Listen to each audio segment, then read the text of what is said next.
잠이 깨면 이렇게 하나님 말씀을 이렇게 외우고 묵상하고 또 그러다 잠들고 뭐 요즘 자주 제가 그렇게 반복을 합니다. 그러면서 다시 제 마음속에 이렇게 또렷이 떠오르는 게 있는데, 자, 여러분과 저는 하나님의 백성이기 때문에, 그리스도인이기 때문에 우리 주변에 일어나는 일들을 보고서 시대의 징조를, 주님께서는 시대의 징조를 알아라 그런 말씀을 하셨는데, 하나님의 뜻과 이 시대에 우리를 살게 하신 그 뜻을 분별해내야 된다 하는 그런 생각을 자꾸 하게 됩니다. 근데 그러면 구체적으로 주여 어떻게 할까요? 한 답이 참 잘 안 나와요.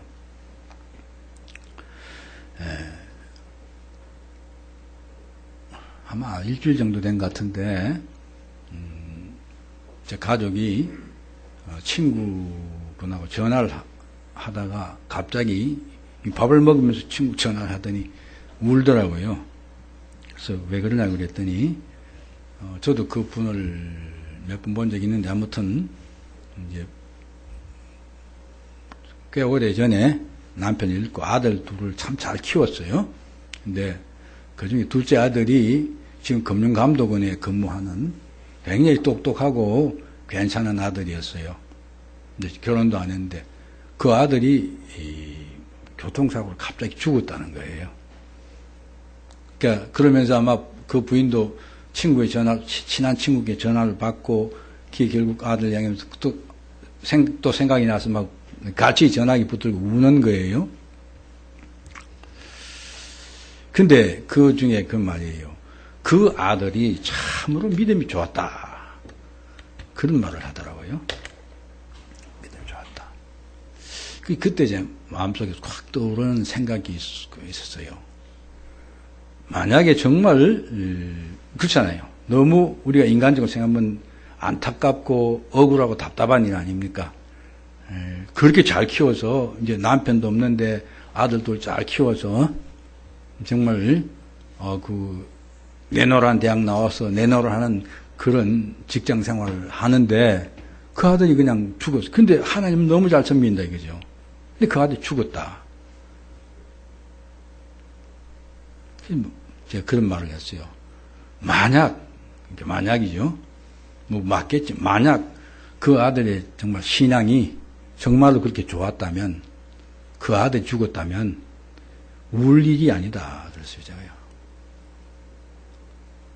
그러니까 제가 벌컥 화를 내더라고요. 저보고 그런 소리 잘 하는데 제가 너무 냉정하다 이거죠. 왜? 만약에 그러면서 제 마음속에 떠오르는 게 바로 그 여로보암의 아들 아비야가 좀 어려 죽죠. 그때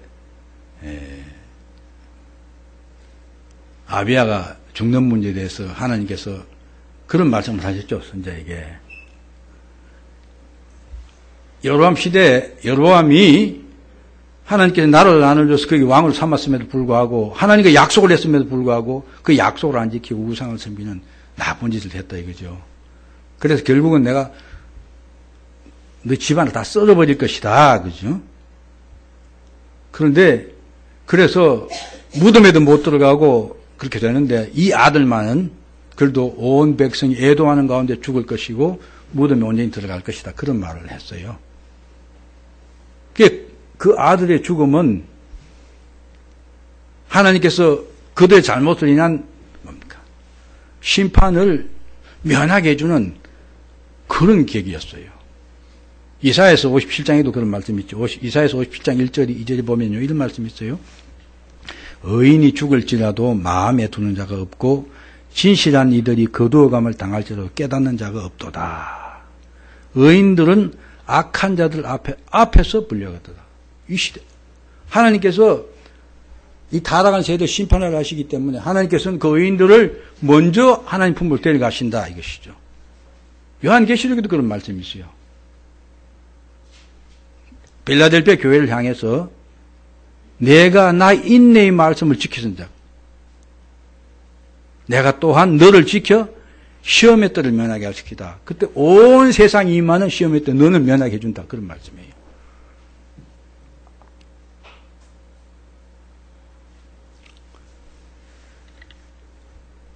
전 그런 생각이 들었어요. 정말 이 시대, 이런 시대에 저 좋은, 믿음 좋은 젊은이가 하나님 앞에 그렇잖아요. 믿음이 좋았다면 하나님께서 그를 들어서 귀하게 쓰는 것이 우리 생각할 때 더 중요할 텐데 데려갔으니까. 정말 이 시대는 심판받을 시대가 아닌가 그런 생각이 제가 강하게 억눌렀어요. 그러면 또 한 가지 그러면서 생각이 더 났어요. 지난번에 그 8월 달에 교황이 왔을 때, 뭐 여러 가지 있었지만, 전 그때 보고 느낀 그거예요. 천주교는, 로만 가톨릭은, 이건 확실히 기독교가 아니다. 교황이 신입니까? 그런 걸 보면서, 그래서 저는 뭐 그런 전혀 관심을 안 두는데, 근데 며칠 있다가 신문에 이제 이런 기사가 났어요. 지금 그 로마 가톨릭 교황청에서도 이상하게 생각하는 현상이 하나 있다는 거예요. 그게 뭐냐면 지금 세계 전체적으로 천주교 신자들이 줄어들어가고 있는 거예요. 한국 기독교인이 줄어들어가고 맞아요. 줄어들어가고 있는데 그런데 예외적으로 한국에서는 천주교 신자가 수가 늘어난다는 거예요. 그것도 급속하게 통계적으로 확인이 돼요. 제가 과거에 통계청에 나온 자료를 본 적이 있는데 한 1980년대 중반으로 조금 지난 시기였어요. 아마 86년, 7년 그 경에 아닌가 싶은 생각이 드는데 그때 통계가 보면 전주교 신자 수가 한국에 한 250만 정도 수였어요. 근데 지금 전주교 신자 수가 500만이 넘었어요. 배가 늘었어요. 기독교는 줄어드는 반면에. 근데 천주교 신자 그렇게 급속히 늘어난 그 배경에는 기독교인들이 천주교로 간 개종한 숫자가 상당히 많다 이것입니다. 많이 포함되어 있다는 사실입니다. 도대체 이것이 우리에게 무엇을 의미하느냐? 오늘 이 시대를 살아가는 한국의 기독교인들에게 무엇을 의미하느냐는 것이에요. 여러분은 어떻게 생각하세요?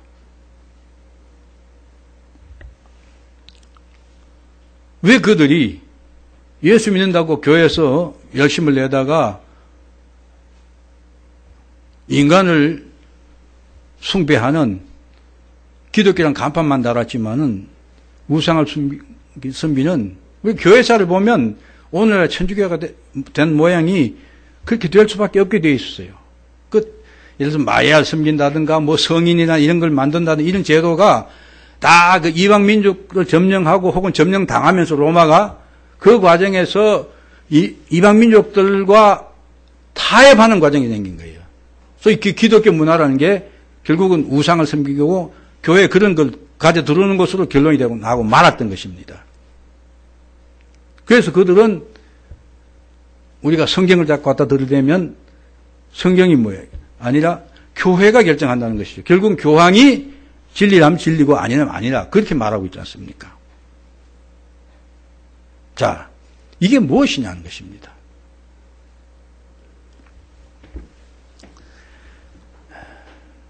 전 이런 현상을 보면서 제 마음속에 떠오르는 생각은 하나님께서 우리들에게 신앙의 본질을 회복하라 하시는구나 하는 그런 생각이 들었어요. 한국 기독교가 이 신앙의 본질에서 많이 멀리 떠내려가 버렸다. 그 말입니다. 그래서 오늘 빌립보서 2장 말씀을 통해서 신앙의 본질을 한번 확인하고자 하는 것입니다. 우리 로마서 8장 28절부터 30절 말씀을 좀 찾아봅시다. 로마서 8장 28절 30절 무슨 말씀인지 여러분 아시죠? 예? 8장 28절이 뭐죠? 로마서 8장 28절 우리가 알거니와 하나님을 사랑하는 자고 그 뜻대로 부르심을 입은 자들에게는 모든 것이 합력하여 선을 이룬다. 로마서 8장 28장 28절부터 30절입니다. 자기 성경 갖고 이게 필요 없죠. 나중에 되면 29절만 좀 띄워주면 좋습니다. 자, 우리 같이 한번 읽어봅시다. 그러니와 하나님을 사랑하는 자, 곧 그의 뜻대로 부르심을 입은 자들에게는 모든 것이 합력하여 선을 이루느니라. 하나님이 미리 아신 자들을 또한 그 아들의 형상을 본받게 하기 위하여 미리 정하셨으니 이는 그로 많은 형제들 중에서 맏아들이 되게 하려 하심이냐. 또 미리 정하신 그들을 또한 부르시고 부르신 그들을 또한 의롭다 하시고 의롭다 하신 그들을 또한 영화롭게 하셨느니라. 이 말을 그냥 한마디로 딱 요약하면 하나님께서는 그분이 택하여 성도로 부르신 자를 반드시 구원한다. 이렇게 요약할 수 있습니다. 그렇죠? 아멘이죠? 아멘입니다. 그런데 그 속엔 오늘 말씀 속에서는 반드시 하는데 그 방법이 그렇기 때문에 우리들의 신앙 수준을 어떻게 설정해야 되는 그런 말씀이 포함이 되어 있어요. 29절 같이 읽어봅시다. 시작. 하나님이 미리 아신 자들을 또한 그 아들의 형상을 본받게 하기 위하여 미리 정하셨으니 이는 그로 많은 형제들 중에서 맏아들이 되게 하심이냐.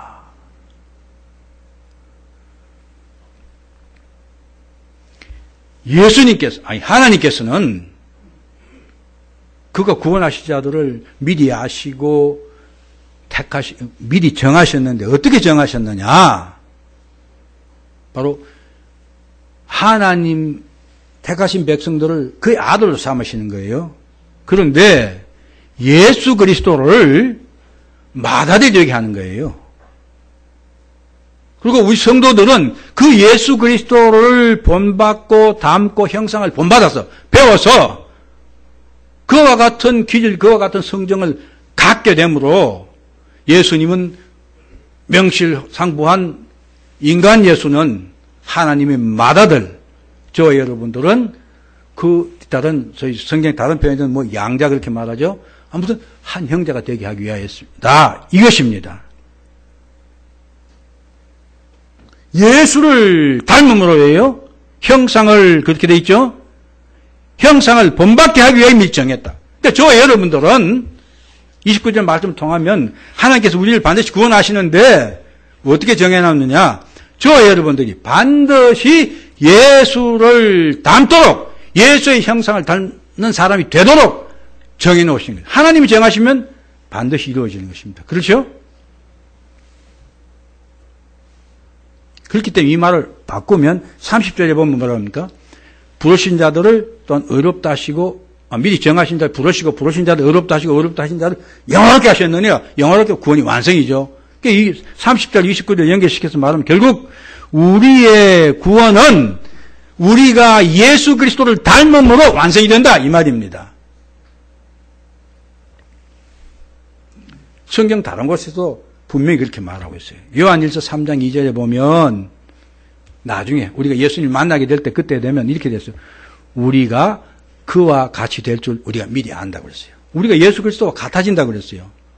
우리가 신이 된단 말이 아니죠. 바로 예수 그리스도의 성품, 인간으로서 가진 예수 그리스도의 성품을 우리도 갖고 닮아서 같아진다. 그런 말입니다. 또 베드로 후서 1장에서는 그렇게 말하죠. 1장 4절 말씀. 우리로 하여금 신성한 성품, 개정이 이렇게 되네요. 과거 개혁 성경은 어떻게? 신의 성품에 참여하는 자가 되도록 하시다. 이렇게 말해요. 그러니까 저와 여러분들이 주님과 같은 그런 성품을 갖도록 하기 위해서 우리를 구원하시고 그렇게 만들어 가신다는 것입니다. 그래서 그 뒤에 보면 8가지 그게 나오죠. 믿음, 지식, 덕, 미덕, 지절, 경인, 후사, 그런 내용이 있습니다. 그렇죠? 예. 자, 오늘 말씀은 바로 이 말씀과 딱 연결되는 그런 말씀입니다. 이제 우리가 빌립보서 오늘 돌아오면 사실은 이제 앞부분, 2장의 앞부분부터 보면 5절에 우리가 너무 잘 아는 이런 말씀이 있죠. 제가 성경 구절 중에 제일 좋아하는 성경 구절, 이 말씀입니다. 너희 안에 이 마음을 품으라. 곧 그리스도 예수의 마음이니. 자, 뭐라 그랬습니까? 저와 여러분들은 예수 그리스도의 마음을 품는 사람이 되어야 된다는 것이에요. 그러니까 로마서 지금 말한 8장 그 말하고 딱 이렇게 연결되죠? 그러면서 6절 이하에서 여러분 성경 찾으십시오. 오늘 빌립보 성경 펴놨죠? 자, 6절부터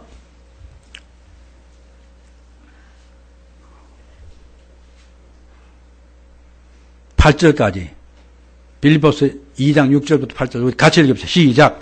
그는 근본 하나님의 본체시나 하나님과 동등됨을 취할 것을 여기지 아니하시고 오히려 자기를 비워 종의 형체를 가지사 사람들과 같이 되셨고 사람의 모양으로 나타나사 자기를 낮추시고 죽기까지 복종하셨으니 곧 십자가에 죽으십니다. 성경 찾기 싫은 분도 있습니까? 지금 빌립보서 펴놓으십시오. 이 말이 무슨 말입니까?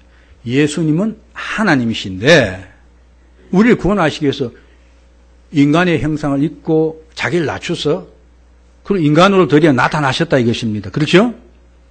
우리를 구원하시기 위해 인간이 되신 것입니다. 그런데 그분은 우리가 잘 아는 대로 죄 없는 인간이십니다. 그렇지만 우리의 죄를 대속하시기 위해서 우리를 살리시기 위해서 죽으심으로 하나님의 뜻에 복종하셨다 이것입니다. 오늘 제목도 항상 복종하야죠.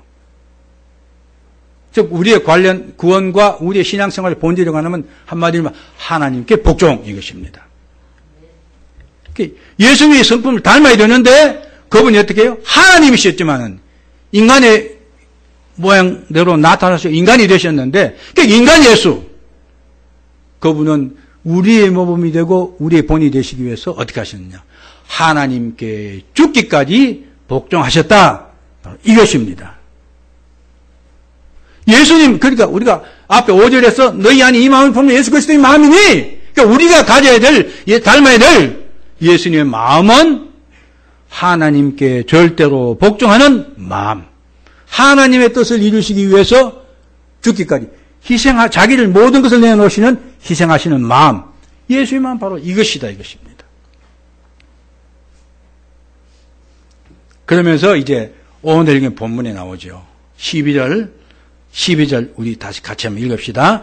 그러므로 나의 사랑하는 자들아 너희가 나 있을 때뿐 아니라 더욱 지금 나 없을 때에도 항상 복종하여 두렵고 떨림으로 너희 구원을 이루라.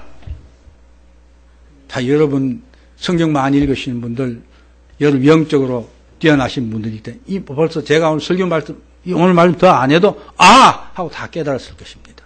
뭐라고요? 두렵고 떨림으로 너희 구원을 이루는데 어떻게 해요? 항상 복종하여. 예수님이 복종. 그러니까 너희는 그 마음을 가져라 이것이에요.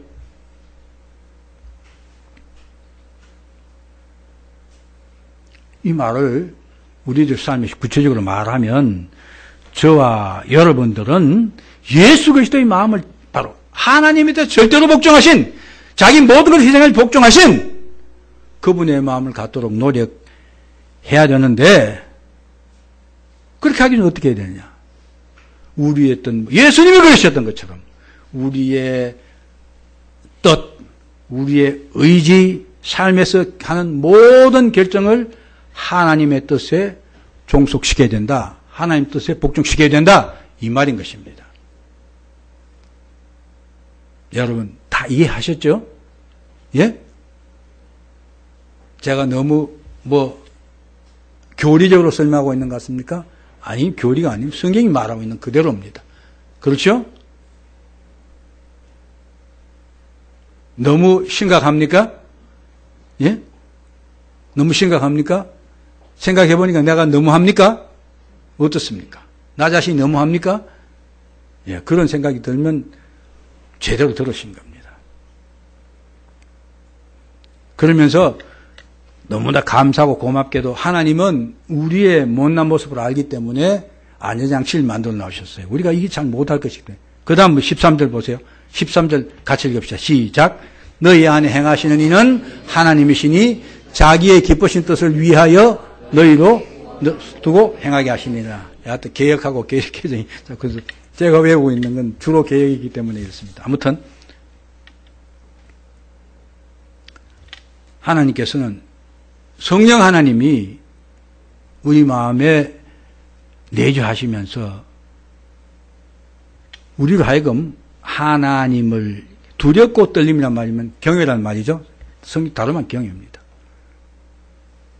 즉 하나님을 경외함으로 그분의 말씀에 복종하도록 인도해 가신다. 바로 이것입니다. 또 뿐만 아니라 바로 뭡니까? 예수의 마음을 닮아라고 그랬는데 하나님의 뜻에 하나님 말씀에 하나님의 모든 것 순종하신 복종하신 그 예수님을 닮아가게 인도해 이끌어 가신다 이것입니다. 그러면서 그렇기 때문에 뭡니까? 모든 일에 원망과 시비가 없으리죠. 우리 주님의 마음을 닮아가면 교회 뭐 이런 의사가 안 맞다고 네 마음에 안 든다 이런 것 때문에 서로 원망하거나 시비할 일이 전혀 없겠죠. 그러면서 또 이제 15절부터 16절을 보면 이렇게 말합니다. 이는 너희가 흠이 없고 순전하여 어그러지고 거스른 세대 가운데서 하나님의 흠없는 자녀로 세상에서 그들 가운데 빛들로 나타내며 생명의 말씀을 밝혀 이렇게 말하고 있어요. 결국 성령이 우리 마음속에 계시면서 우리를 하여금 예수 다 함께 하시고 예수의 마음을 갖게 하시면서 그렇게 되므로 이는 그렇게 하신 이유가 무엇이냐? 바로 우리도 하여금 세상에 빛들로 나타내고 우리의 사명을 완수하게 하신다 이것입니다. 빛들로 나타내고 생명의 말씀을 밝혀 이렇게 말합니다. 생명의 말씀을 밝힌다는 건 복음을 우리가 밝고 증거한다 하는 이런 의미도 있고 이 말은 두 가지 의미가 있어요. 꽉 붙잡고 있는다 그런 의미이기도 합니다. 즉 복음의 말씀을 진리의 말씀을 오늘 우리가 주신 이 말씀을 꽉 붙잡고 지켜나갈 뿐만 아니라 아까 빌라델비아 교회처럼 이 내 말씀을 지켰기 때문에 시험의 때를 면한다는 것처럼 우리를 하여금 말씀을 붙잡고 또 그것을 증거하고 선포하도록 하기 위함이다. 이것입니다. 즉 우리가 그렇게 할 수 있다. 이것입니다. 자, 이게 오늘 본문의 말씀입니다. 자, 사랑하는 여러분, 우리가 에베소서 1장을 생각해보고 로마서를 생각해보면요. 하나님께서는 에베소서 1장 3절 이하에 보면 그렇겠죠. 하늘의 모든 신령한 복을 우리에게 주시기 위해서 창세전에 저와 여러분을 택했다. 그렇게 말합니다. 그리고 계속 이렇게 요약해보면 독생자 예수 그리스도를 이 땅에 보내시어서 우리의 허물과 죄를 대신 지고 죽게 하셨다. 근데 그 예수 그리스도를 믿고 그리스도 안에 있는 영원한 생명을 얻고 하나님의 자녀가 되도록 하셨다. 우리 구원에 관한 걸 전체를 요약하면 이 말이죠.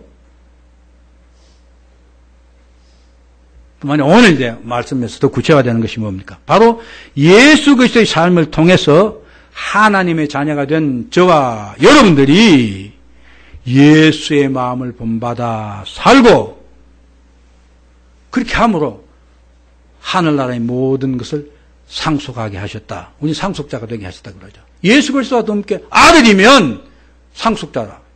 예수님, 우리 모두가 하늘나라를 상속받게 된다. 이런 말을 할 때 항상 인간 예수를 말하는 것입니다. 더 나아가서 뭐라고 합니까? 그리스도와 함께 영원히 왕노릇하게 하셨다. 우리 이런 놀라운 복들을 약속하시고 그것을 반드시 이루실 것입니다. 자, 한번 생각해 보세요. 얼마나 놀라운 일입니까? 하나님과 원수 때 죽었던 우리를 그리스도와 함께 살리시고 저와 여러분은 하나님의 은혜로 그리스도의 사랑으로 영적으로 살아서 이제 하늘나라의 생명, 하나님의 생명, 그리스도 안에 있는 영원한 생명을 소유한 자들이 됐어요. 그래서 성도로 이 땅에 살아가고 있는 것입니다. 얼마나 놀랍습니까? 그렇기 때문에 이 은혜를 바로 깨달으면 날마다 어떻게 감격하지 않을 수 있겠습니까? 항상 기뻐하지 않을 수 있겠습니까? 감사하지 않을 수 있겠습니까? 하나님께 기도하지 않을 수 있겠습니까? 그럼에도 불구하고 지금 현재의 한국 기독교, 근데 우리들 상태를 보면 감격도 없고, 제가 이것이 또 여러분 또 나중에 목사님 또 그런 말 하실지 모르겠는데, 제가 요 앞에 앉으면 좀 이게 보기가 불편해요.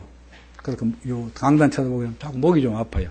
그래서 제가 처음에 올 때 저 뒤에 앉았거든요. 뒤에 보면 빈자리가 있더라고요. 거기를 앉았어요. 그래서 거기가 지금 제 자리가 됐어요. 근데 저 자리에 아주 결정적으로 나쁜 게 하나 있어요. 뭐냐? 저는 주일 예배 드리러 간다. 그렇죠? 그럼 여러분들과 함께 우리 예배 드리고 찬양하고, 그래서 온 신경을 거기다 집중을 시켜요. 제 마음을 전체 집중시킵니다. 그래서 기도하고 찬송하고 그 옆 돌아보지도 않아요. 전혀. 그래서 예배의 한 시간을 정말 온전히 하나님께 드리고 싶은 거예요.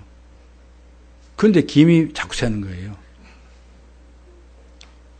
예배 시작 시간에 보면 저희가 텅텅 비었다가 조금 있으면 허둥지둥 이렇게 들어오는 분들이 있고, 아무튼 그래요. 그러면 제 마음이 너무 괴롭고 슬퍼요. 아직도 우리가 이 한 시간을 하나님께 온전히 구별을 드릴 수 없구나.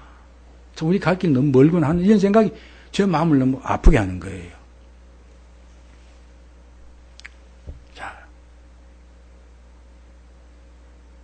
이처럼 우리가 받은 은혜를 생각하면 절대로 그럴 수 없는데, 한국 기독교는 예배도 제대로 못 드리는 무기력하고 세상으로부터 비난받고 조롱받고, 조롱은 우리가 진리 지켜나갈 때도 받을 수 있습니다. 그러나 그것 때문에 받는 게 아니라 반대 때문에 받습니다. 왜 이러냐? 한마디로 말해서 오늘 말씀이 나오죠. 우리가, 교회가, 저 여러분들이 예수 그리스도를 닮아서 항상 하나님을 두렵고 떨리는 마음으로 경외하는 가운데 그 말씀에 복종하는 삶을 살지 않기 때문이다, 이것입니다. 그걸 바꿔 말하면 우리가 신앙의 본질에서 멀리 떠내려가서 신앙의 본질을 놓고 살기 때문이다, 바로 이것입니다. 여러분, 아니라고 자신하겠습니까?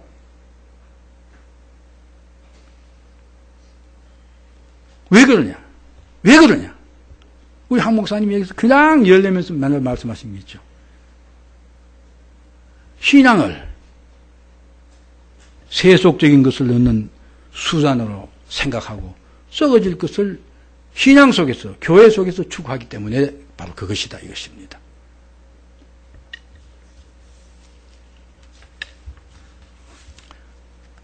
몇 전에 신문에 보니까요, 여러분들 윤평중 교수라고 아는지 모르겠어요. 한신대학 한국신학교에, 근데 그 양반이 정치 사회학인가를 뭘 전공한 분인데 아주 칼럼을 쓰는 거 보면 딱 부러지겠어요. 근데 이번에 저 누구요? 국회의원하고 세월호 가족들 대표가 그냥 대리기사 둘을 팬 것 때문에 또 세상에 발칵 뒤집어. 정말 웃기는 현상이죠. 근데 그걸 쓰면서 우리 한국 사회의 문제를 진단하는데 그게 한 구절이 종교 문제를 딱 언급을 했더라고요. 그 사람은 한국에는 종교가 들어오면 딱 기복적인 신앙을 변질된다는 거예요. 불교도 그렇고 다 그렇다 그런 말. 실제 그렇죠? 그러면서 이렇게 말해요. 그 이유를 이렇게 설명했어요. 한국인은 지금 여기서, 그러니까 현 세계에서죠, 나와 내 가족이 부와 권력을 누리며 잘 사는 것을 중요시하게 여기는 경향이 압도적으로 강하기 때문이다, 이것입니다. 한국 사람은 기질적으로 현세를 좋아한다는 거예요. 지금 가만히 생각해보면 맞더라고요. 지금 저 이슬람 요새 뭐 IS입니까? 하고 자살 테러 많이 하잖아요. 그 자살 테러 하는 사람들이 왜 합니까? 이건 성전이다 이거죠. 무슬림을 지켜나는 성전이기 때문에 내가 생명을 내놓고 자살이라도 하면 나는 자살하면 내가 죽으면 어떻게 해요? 자기네들 말하는 영원한 날이 간다는 것이죠. 그것 때문에 하는 거예요. 근데 한두 사람이 합니까? 조그만 애도 하고 어른도 하고 남자도 하고 여자도 다 하잖아요. 근데 한국 사람들은 다음 거는 우선이죠. 현세적이다 이것입니다.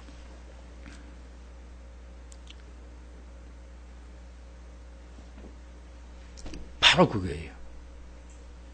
즉 교회가 신앙의 본질을 지키지 못하고 빛의 사명을 감당하지 못하는 이유가 세속적인 것을 추구하는 사람들, 나 자신, 그것에 하나님이 약속하신 것을 뒤로 제껴버린 거예요.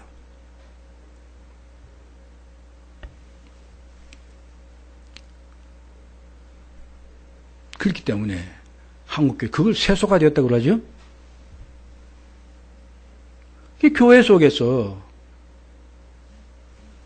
예수 닮기 위해 노력하는 사람들을 보기가 힘들어졌다 이것입니다.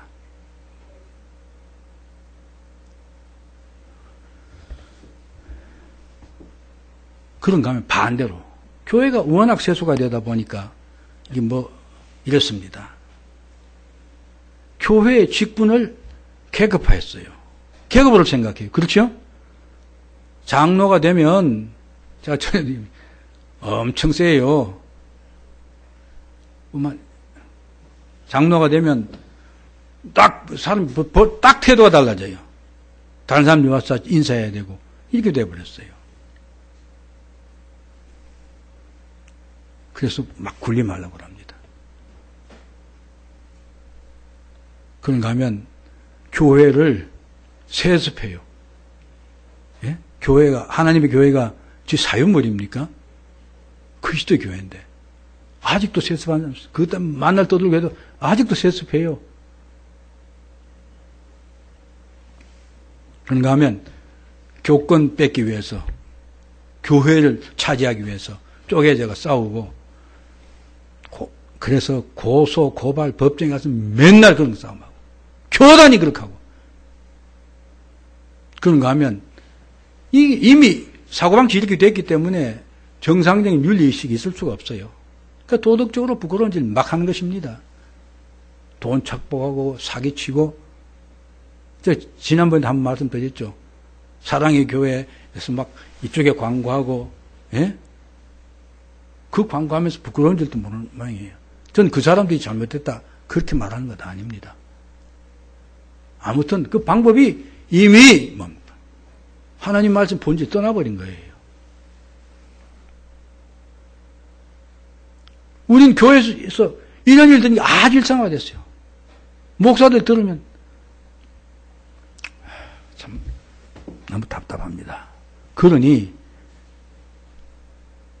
너희는 세상의 소금이니 소금이 만일 그 맛을 잃으면 무엇에 쓰리요?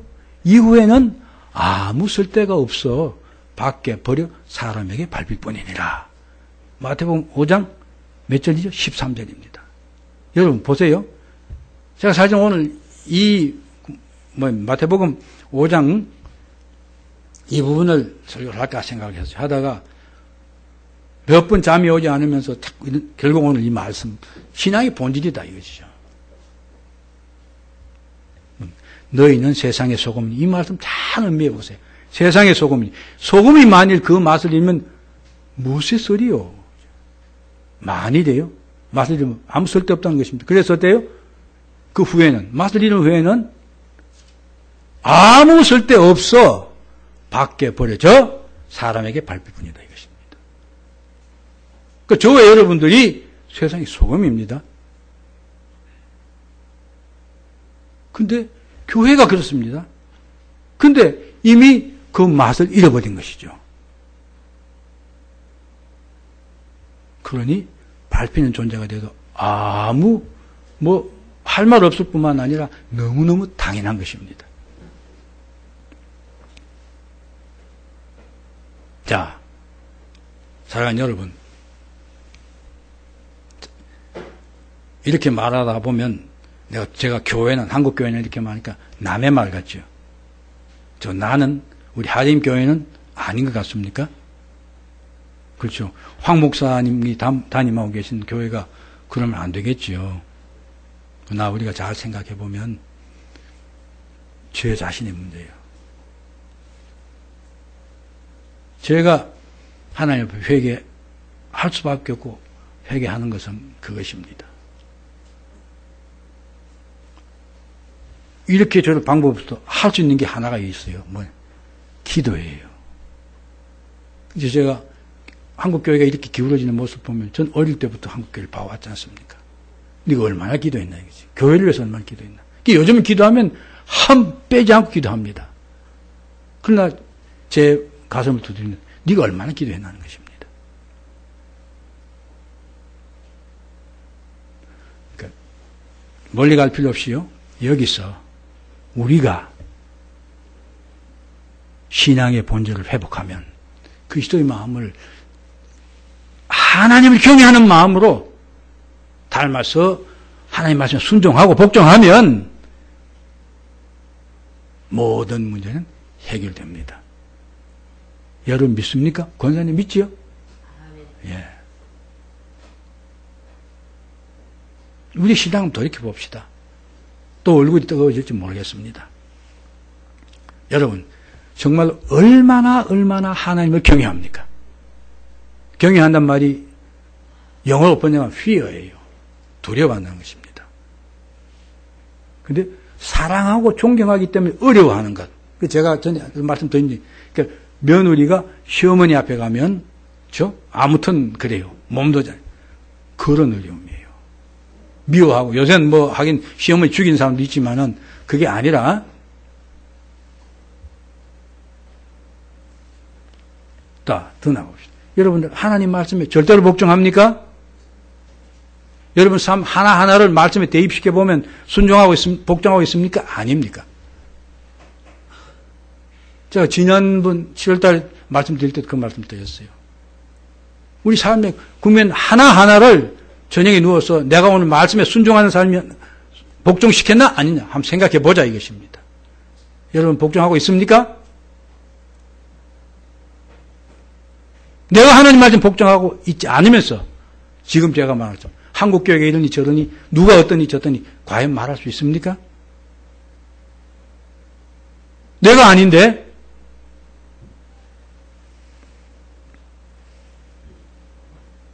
우리의 삶을 통해서 그리스도가 드러나고 있습니까? 너희 빛을 사람 앞에 비추게 하여 저희로 너희 착한 행실을 보고 하늘에 계신 너희 아버지께 영광을 돌리게 하라. 이게 소금빛 한 단락의 마지막 구절이죠. 16절요. 어떻게 해요? 너희 빛을 비춰. 즉 우리의 선한 행실을 드러내 살아야 된다. 하나님께 순종하는 그런 삶을 드러내고 살아야 된다는 것이에요. 그럼 그것이 길을 잃고 소망을 찾지 못한 사람들에게 빛으로 드러나고 사람은 그것 보고 하나님께 영광을 돌린다. 이것입니다. 자, 더 꼬집어서 말합시다. 여러분 오늘 이 자리에 앉아서 하나님께 예배드리고 있는데 정말 하나님을 경외하는 가운데 예배하고 있냐 하는 것입니다. 요즘 이상해졌어요. 제가 찬송이나 찬양이나 이런 걸 듣기 위해서 이제 컴퓨터에서 그걸 불러 보면 합창들 같은 거 엄청 잘하고 엄청 은혜스러워요. 예배 중에 하는 것도 녹화해가지고 막 실어놨더라고요. 유튜브인가 거기 들어가 보니까 그렇더라고요. 그런데 하나같이요. 찬양대가 찬양하고 나면 그 앉아있던 모든 성도들이 막 박수를 쳐요. 이게 뭐냐 이거죠. 하나님께 영광 돌리기 위해서 하나님 영광 받으세요 하고 내가 찬양에다가 그 재물을 보태기 위해서 이렇게 하는 건지, 야, 정말 노래 잘한다, 이것입니까? 후자죠. 대부분의 경우예요.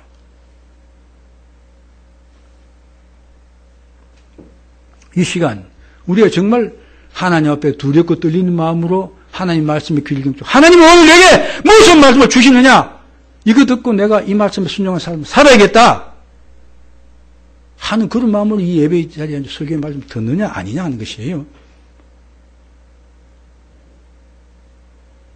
오늘 김 목사 또 올라가더니 잔소리하고 이렇게 들립니까?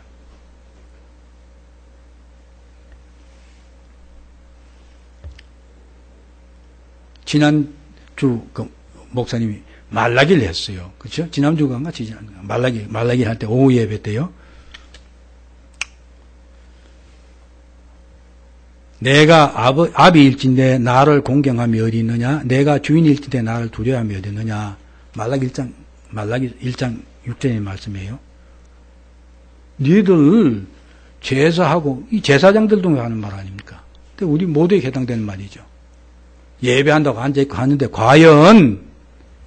과연 하나님이 너희들 주인이고 너희 아버지라 하면 정말 진심으로 공경하는 자세로 앉아있느냐? 그러면 어떻게 예물이 적당히 되고, 예? 아휴, 예배 시간이 왜 이 모양이야? 이렇게 길어? 예? 이렇게 되느냐 하는 것이죠. 절대 안 된다는 것이죠. 이 시간 여러분들이 하나님의 말씀을 듣고 있다는 확실한 의식이 있으면 졸음이 오겠습니까? 절대는 아니죠.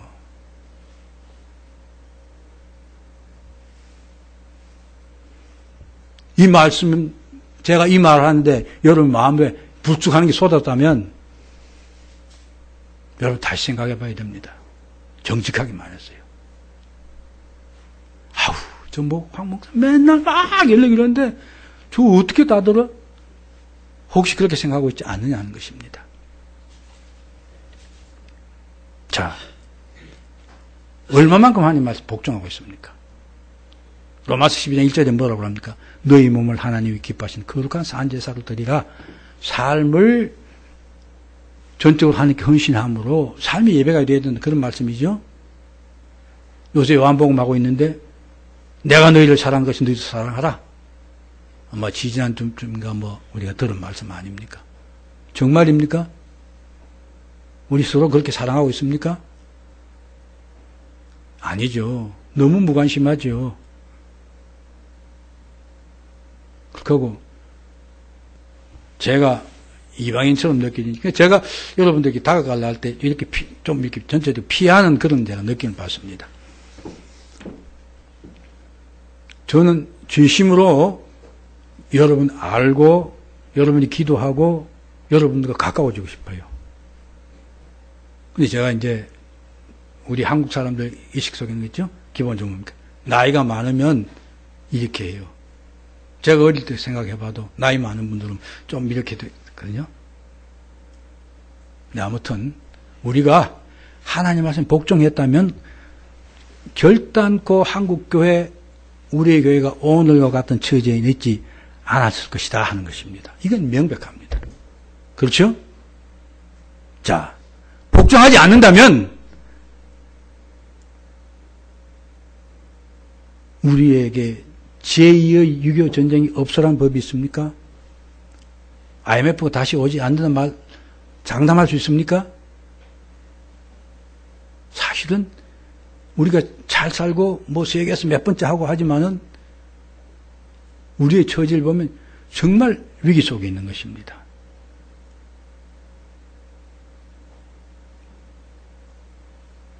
왜 로마 13장에 보면 위정자들을 위해서 우리 기도하라고 그랬습니까? 우리가 편안한 가운데 신앙생활을 할 수 있도록, 그들이 하나님의 대리자 법을 행할 수 있도록 기도하라고 이렇게 말했습니다.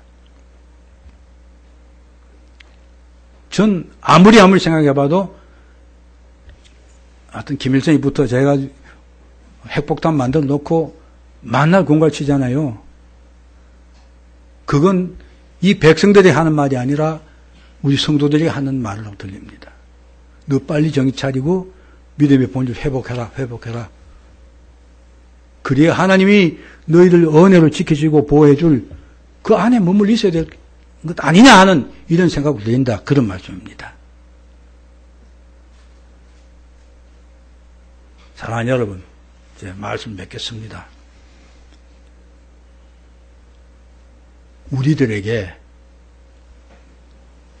자신과 함께 하늘나라를 상속받기 위해서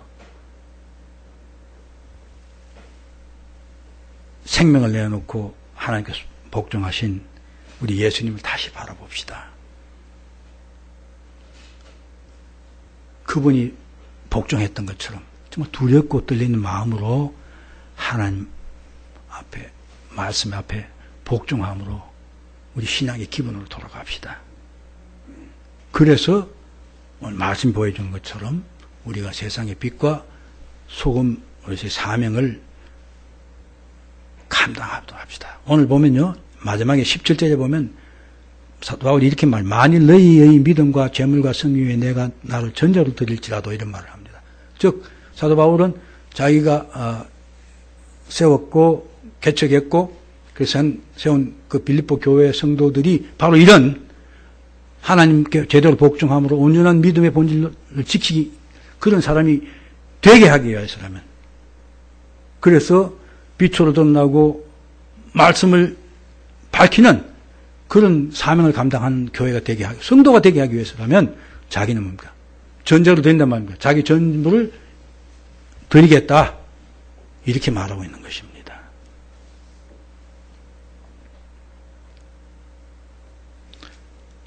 감사하게도 하나님께서는 우리에게 내주하신 성령 하나님을 통하여 성령 하나님이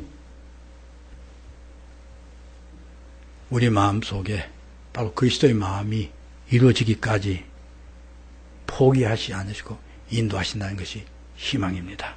우리 모두 하나님을 경외하여 복종함으로 신앙을 새롭게 하는 그런 사람들이 다 되기를 간절히 구원하고 소원합니다. 기도합니다.